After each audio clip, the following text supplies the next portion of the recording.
주신 주님 주의 나라 임하셨네.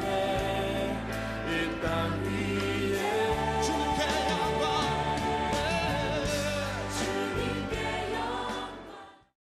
오늘 우리는 아스레 하드바림의 네 번째 말씀인 안식일과 관련해서 마지막 이야기를 나누려고 합니다. 안식일에 관한 말씀에서 가장 중요한 것이 거룩이라는 주제입니다. 거룩.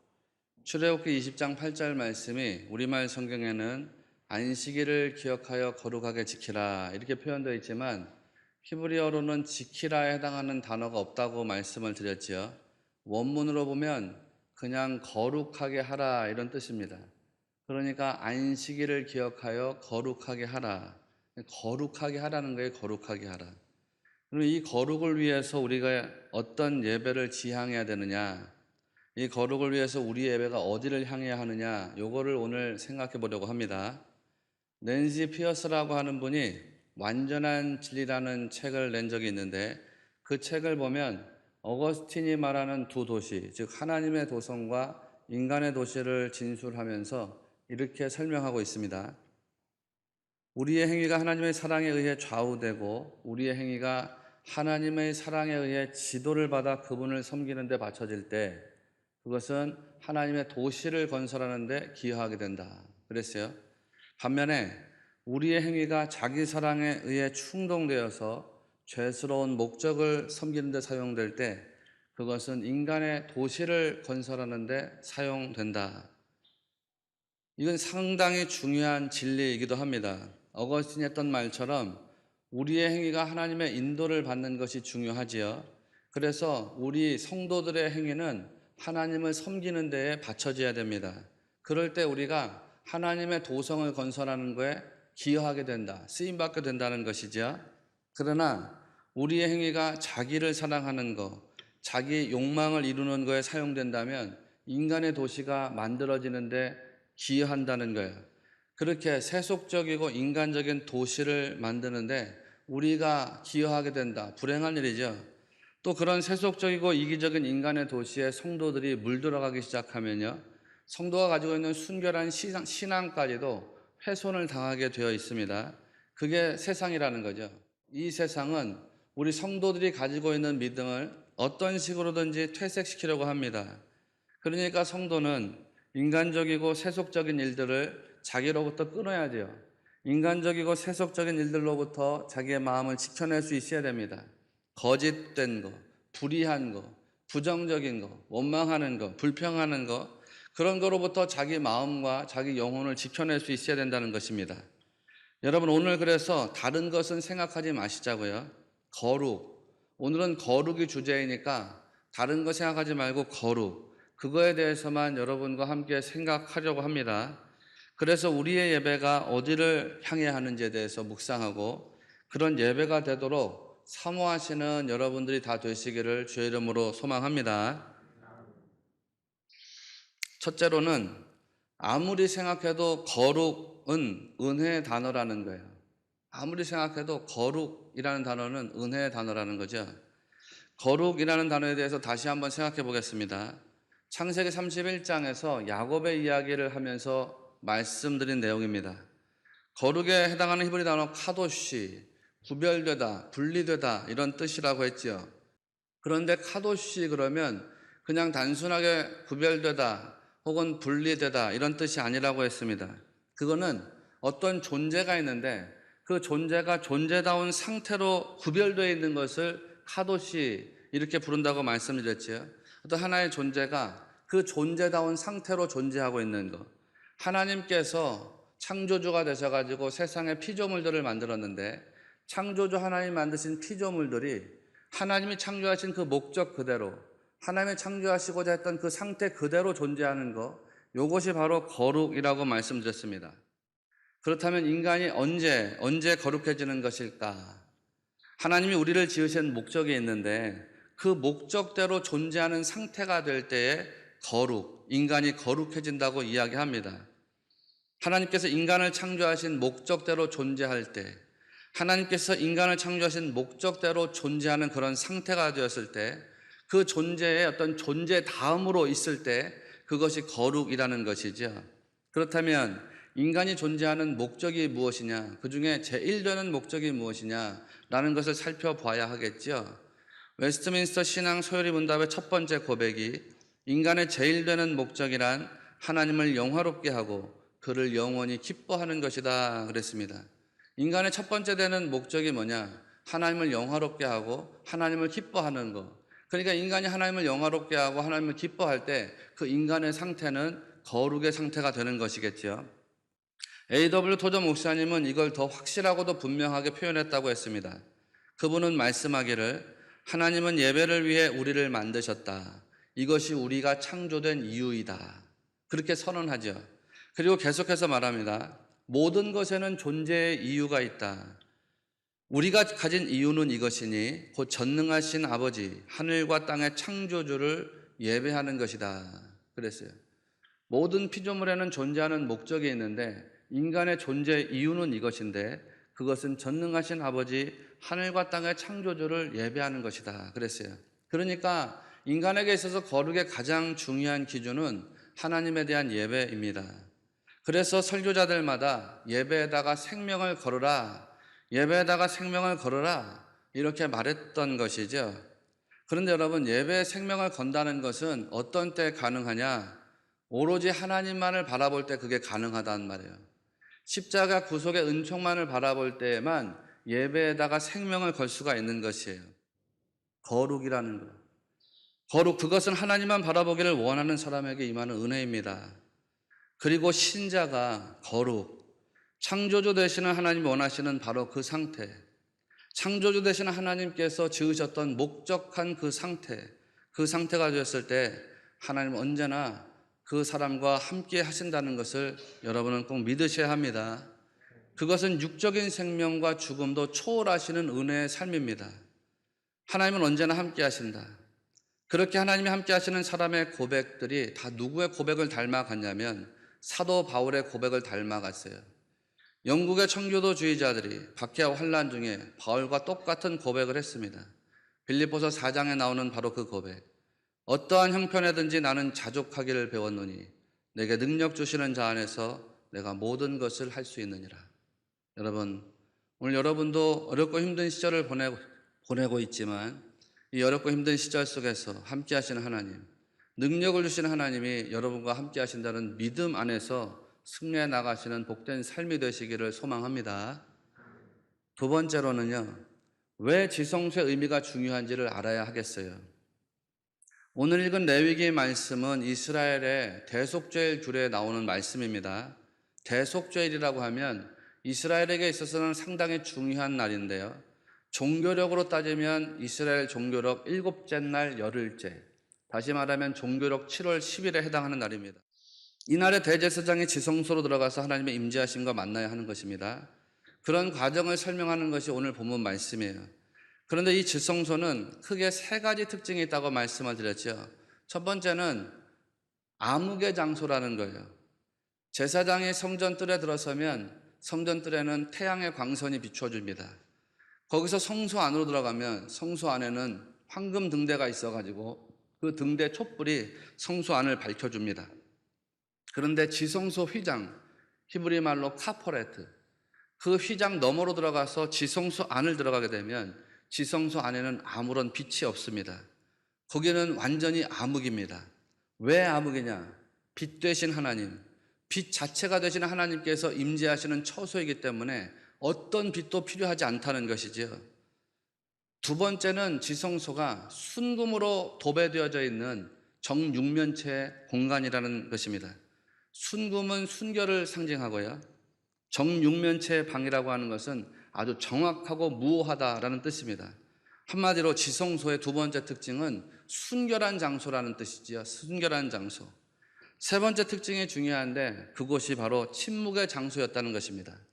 이 침묵의 장소, 지성소에서 하나님과 만나면 사는 것이고 하나님 임재를 체험하지 못하면 죽습니다. 대속죄일의 대제사장이 지성소로 들어가는데요, 하나님의 임재를 보지 못하면 죽는다고 말씀드렸습니다. 그런데 어떻게 그가 살았는지 죽었는지를 알 수 있을까? 우리 교회 성도들은 뭐 이야기를 여러 번 들었기 때문에 다 알고 계시지만요. 지금도 어떤 분들은 대제사장의 옷에 달린 방울 소리가 나지 않아서 죽은 것을 알 수 있다고 말합니다.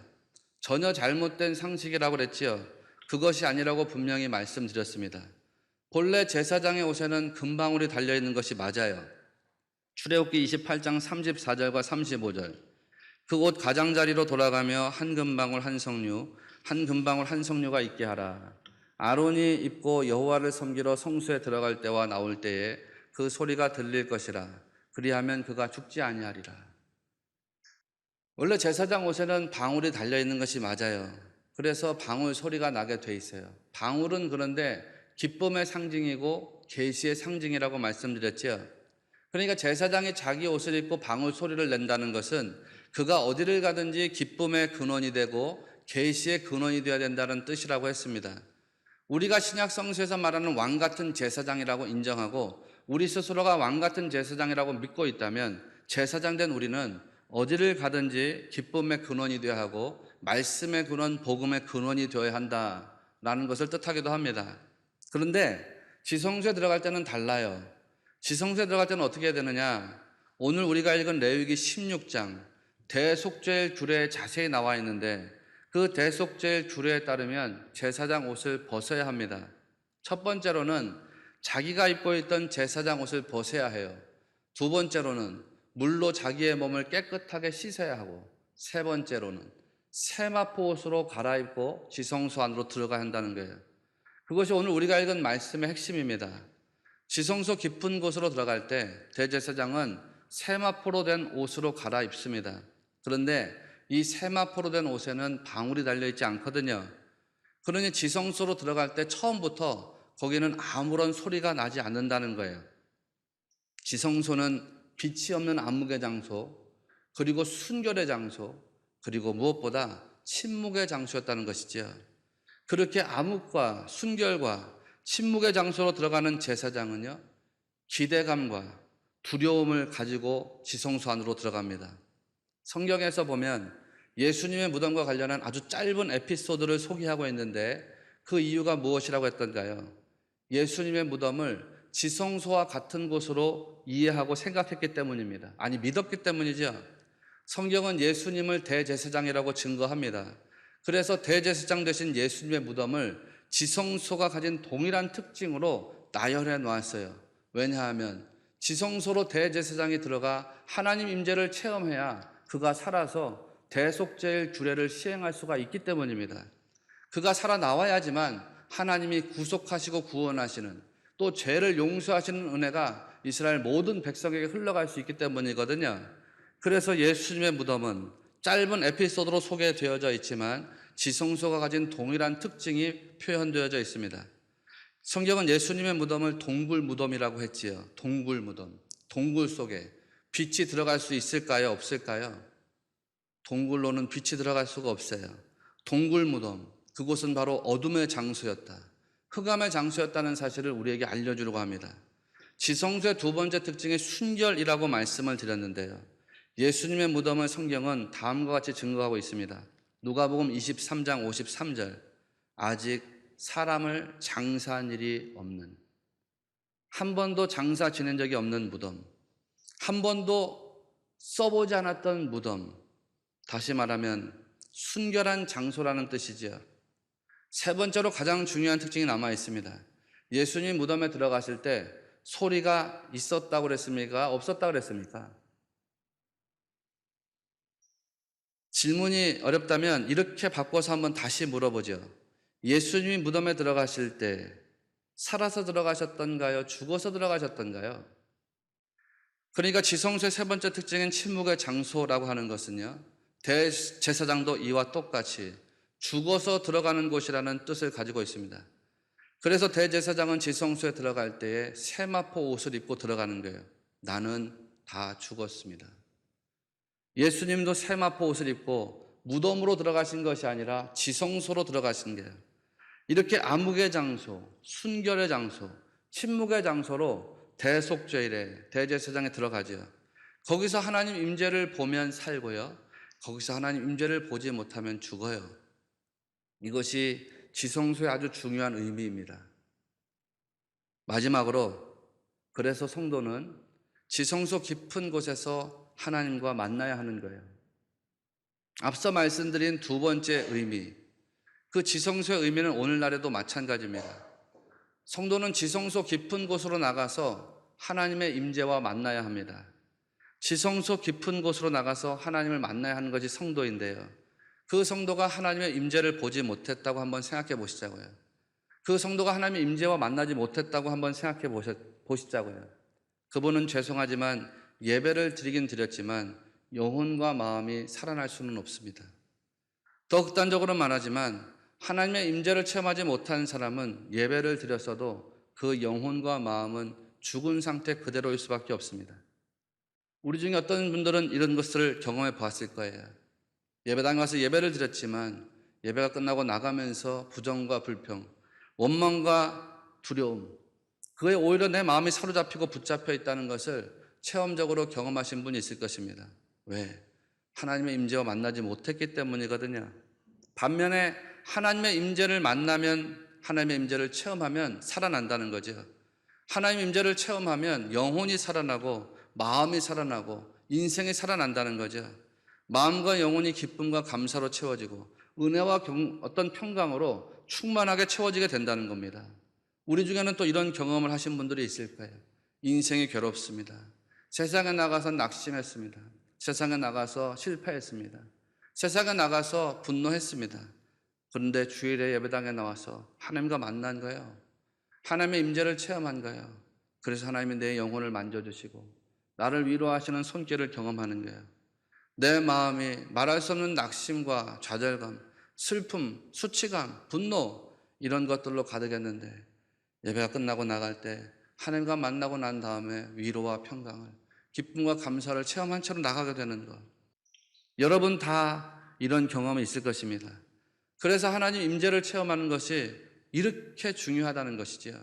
여러분도 그런 경험이 있으신가요? 어둠 속으로 혼자 들어갔던 경험. 아무것도 아닌데 그냥 무서운 거예요. 대제사장도 똑같다는 것이지요. 두렵고 떨리는 마음으로 지성소 안은 그 암흑의 장소 안으로 들어가는 것입니다. 게다가 하나님을 보지 못하면 거기서 죽는다고 했잖아요. 그러니까 더 두렵고 떨릴 만한 일인 것이죠. 나이가 많은 제사장이라고 해서 두렵지 않은 게 아닙니다. 나 살 만큼 살았으니까 이번에는 죽어도 괜찮아. 그렇게 생각할 수가 없어요. 내가 그동안 하나님 임재를 해마다 체험했으니 이제는 하나님 보지 못하고 죽어도 여한이 없어. 그렇게 생각할 수가 없어요. 왜라고 말씀드렸습니까? 지성소에 들어가서 대제사장이 죽으면 이스라엘이 다 죽어버리기 때문이에요. 대제사장이 지성소에 들어가서 하나님 임재를 체험하지 못하고 죽으면 이스라엘 백성이 죽어요. 자기가 사랑하는 자기의 형제 자매들이 죽어요. 자기의 가족들이 죽어요. 이스라엘이 다 죽어요. 왜? 그 해가 시작되는 그 첫 달에 이스라엘 백성들의 죄를 속죄할 수가 없기 때문입니다. 그러니까 여러분, 그가 죽어야 되겠어요? 살아야 되겠어요? 그가 죽어도 된다고 생각하겠어요? 아니면 나는 반드시 살아야 된다고 생각하겠어요? 반드시 살아야 된다고 생각하는 거예요. 무조건 살아야 돼요. 그래야 이스라엘이 살거든요. 무조건 그래서 그는 하나님의 임재와 만나야 하는 거예요. 무조건 하나님의 임재를 봐야 하는 거예요. 그렇기 때문에 지성소 안으로 들어갈 때에 대제사장의 마음은 비장할 수밖에 없습니다. 그런 마음으로 들어가는데 감히 소리를 낼 수가 있겠어요? 그는 소리를 낼 수가 없어요. 자기 자신을 살려서 들어갈 수가 있겠어요? 자기의 정욕과 야망과 욕망들을 감히 어떻게 하나님 앞에 살리고 들어갈 수가 있겠어요? 다 죽이고 들어가야죠.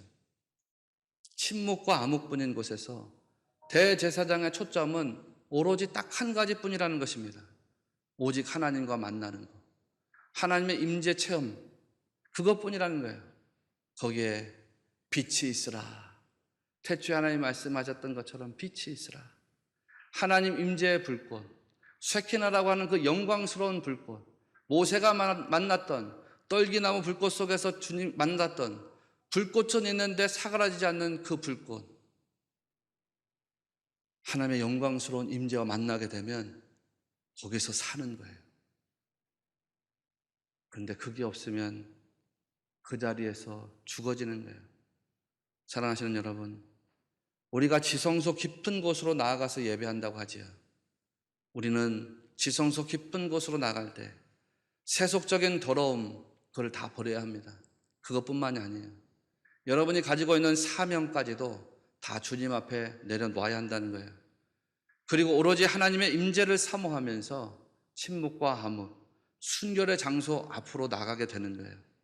거기서 하나님의 임재의 영광스러운 불꽃, 하나님 임재의 영광스러운 불꽃, 떨기나무 불꽃과 같이 사그라지지 않는 그런 불꽃, 그 불꽃을 보지 못하면 죽는 거예요.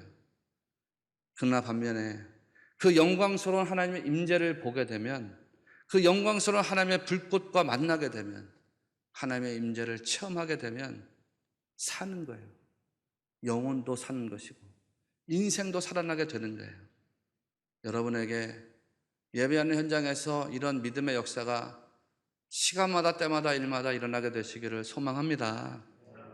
자, 이제 여러분에게 정말 중요한 것을 물어보려고 합니다. 여러분 소원이 무엇인가요?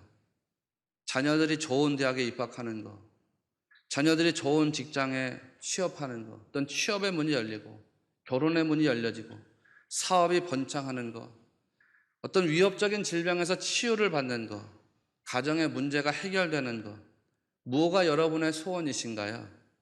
그게 어느 날 이루어졌다고 생각해 보시라고요. 여러분 안에 있는 간절한 소원이 있는데 그 소원이 이루어졌어요. 그게 성취됐어요. 상상해 보시라는 말이에요. 얼마나 기쁘겠어요. 그래가지고 내 안에 있던 소원이 이루어져서 막 전화를 돌리는 거예요. 목사님, 내 소원이 이루어졌습니다. 장로님, 우리 가정의 문제가 해결됐어요. 권사님, 집사님, 우리 집안에 있었던 기도 제목이 이루어졌어요. 너무나 엄청나게 기쁘고 흥분이 되는 거예요. 토요일이 되었는데도 흥분이 되고 기뻐요. 주일 아침이 되었는데도 흥분이 되고 기뻐요. 그 기쁨과 흥분을 주체할 수가 없어요. 그래서 주일에 교회로 나오면서도 너무나도 기분이 좋아요. 교회에 가가지고 그 기쁜 소식을 성도들과 나눌 생각을 하니까 막 흥분이 되는 거예요. 그런데 성전 뜰을 지나서 성전 계단을 통과합니다. 그리고 성전 문 앞에 서가지고 성전 문을 열고 들어오는데, 그 성전 문을 열 때 여러분이 가진 기쁨과 흥분된 마음을 살리고 들어온다 그랬어요? 죽이고 들어온다 그랬어요? 죽이고요. 그 기쁨과 흥분된 감정을 죽이고, 바로 이것입니다. 다 죽이는 거예요. 내가 가지고 있었던 생각, 어떤 영광이든지 기쁨이든지 슬픔이든지 곤고함이든지 존귀함이든지 비천함이든지 다 죽인다는 거예요. 두려움도 염려도 근심도 다 죽인다는 거예요. 내가 가지고 있는 인간적인 생각이나 정욕, 모든 인간적인 것들을 다 죽인다는 거예요. 그리고 딱 하나만 살려서 성소 안으로 들어가요.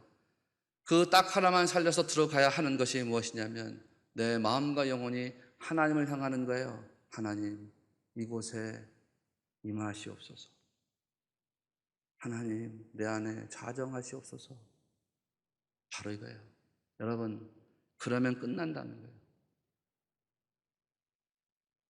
하나님의 임재를 사모하면서 하나님의 임재와 만나기를 그토록 사모하면서 성소로 들어서는 성도의 모습이 어떨까? 저는 그런 것들을 자주 상상해 봅니다. 하나님의 임재를 사모하면서 성소로 들어선 성도의 모습, 아마 성경 한 구절만 읽어도 눈물이 똑똑 떨어지겠죠.